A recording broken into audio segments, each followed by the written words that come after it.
Hey, this is Keith with Money Clips, and I just wanted to say thanks again for tuning in. And I wanted to talk today about the executive order regarding digitizing the US dollar.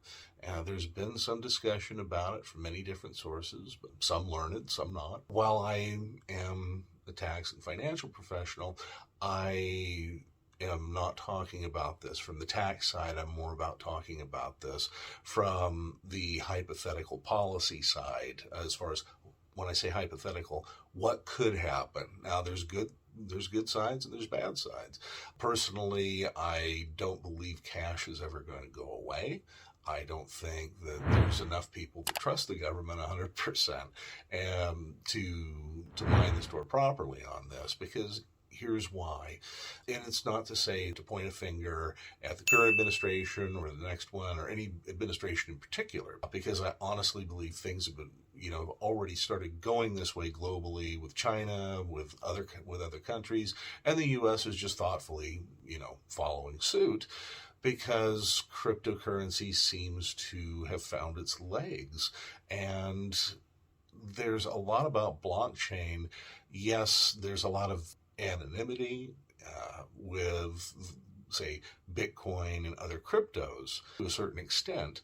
However, once you digitize a dollar, you're having a bank account or on digital dollars instead of currency, then we start running into some potential problems, because first off, the government can control it in many different ways.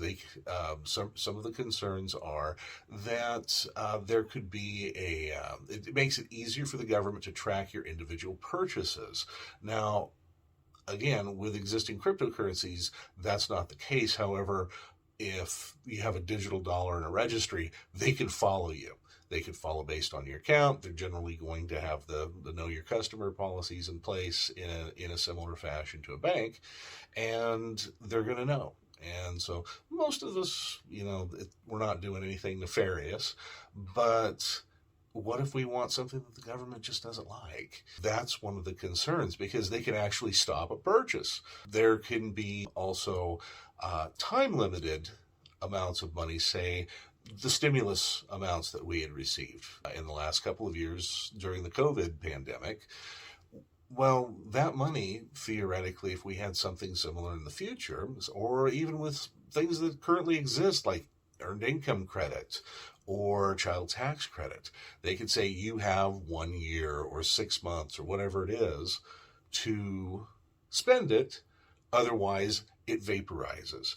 And this is a concern, because the government can do that with many things in order to stimulate spending, thus stimulate the economy, and force that proper behavior, that desired behavior, not proper, but desired behavior.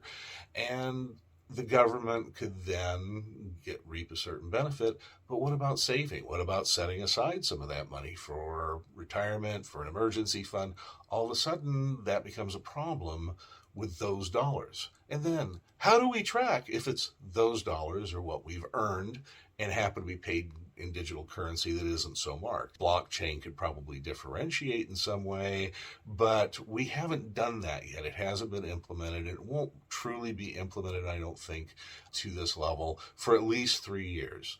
But it could take more time, conceivably, because they haven't really focused on it as much as they probably have to push it forward. It's just the what if. That scares a lot of people. I would say this, that I don't believe that, again, cash is going to go away, and I don't think that digital currency is a substitute for cash. If you think about it, I remember when Bitcoin first came out and nobody really understood blockchain. People didn't really, cell phones weren't even as ubiquitous as they are now. And it was coming along, and I was curious about it. And then on a television documentary, or 60 Minutes or something like that, it was many years ago, Bitcoin was trading at something like 18 or 20 some odd dollars. And they were selling an actual physical Bitcoin, a coin you could hold in your hand, for $35 out of an island nation just off the coast of Europe. And I had to laugh. $35 and it's vapor. Right. And of course, now people who bought that coin, that is literally the most valuable piece of currency in the world. That you could actually have a coin that is worth tens of thousands of dollars. And there weren't too many of them made, but the simple fact is it had its own blockchain printed on the coin. Bitcoin at that particular time thought it was a novel and great idea. I don't think the US government would care for that very much right now. And for the very few people who are fortunate enough to have them, and I kick myself now, obviously, for not buying it, I'm sure they've got them stuck inside a safe somewhere, and that's probably extremely smart. So state-sponsored digital currency, I'm not so much a fan of the idea, although I can see where it can be very useful. I don't trust the government to do, to allow us our freedoms. And different governments across the globe are going to treat it differently. Is the U.S. going to get that draconian about it? I don't know. And so I try to vote my hopes and not my fears. And I think that there can be some utility as long as the fees come down for making digital exchanges. Because at the particular time, I have some digital currency, not a large amount. I just have never felt that comfortable with it on my own to be trading it. I hadn't gotten that deep into it. I've gotten deep into it on the tax side, but I do understand the concept. And with the digital currencies, to get cash in and out, up until very recently when they started establishing ATMs, the fees are very high. And they were even higher 10 years ago than they are now. So it just hasn't really gotten to the point, I think, where it's been fully cost effective because not enough people have bought in. And the government is also, I believe, trying to go to that next level where we have a uniform currency. The next aspect that I talk about on that is the ability to tax dollars, for example. They can see what comes in, they can see what comes out. Not just necessarily individual purchases, but they can track monetary flow. This last year, the Democratic Congress had wanted to and abandoned the bank reporting scheme where the banks were supposed to report transactions in any account that had more than $10,000 in it in any given year, in and out. And that amounted to snooping in most people's assessment. However, once you have that digital currency in place, even though the banks were complaining about it, I believe that the digital currency with blockchain would actually be easier to track. And with that in mind, I believe that we can see more of those intrusions and those violations of our privacy.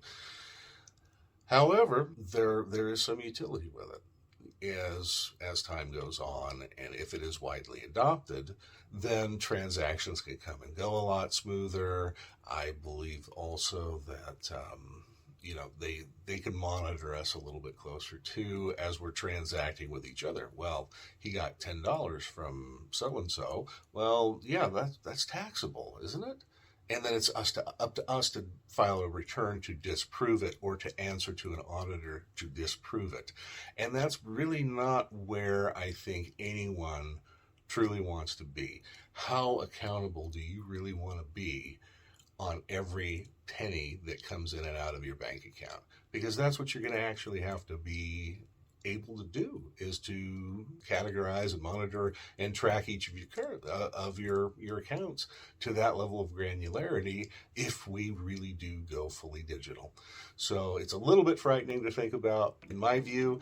However, you may have a different opinion, and I look forward to your comments down below. Please like, subscribe, and we'll be happy to notify you as we are producing more videos and speaking about anything and everything to do with money. Thank you very much.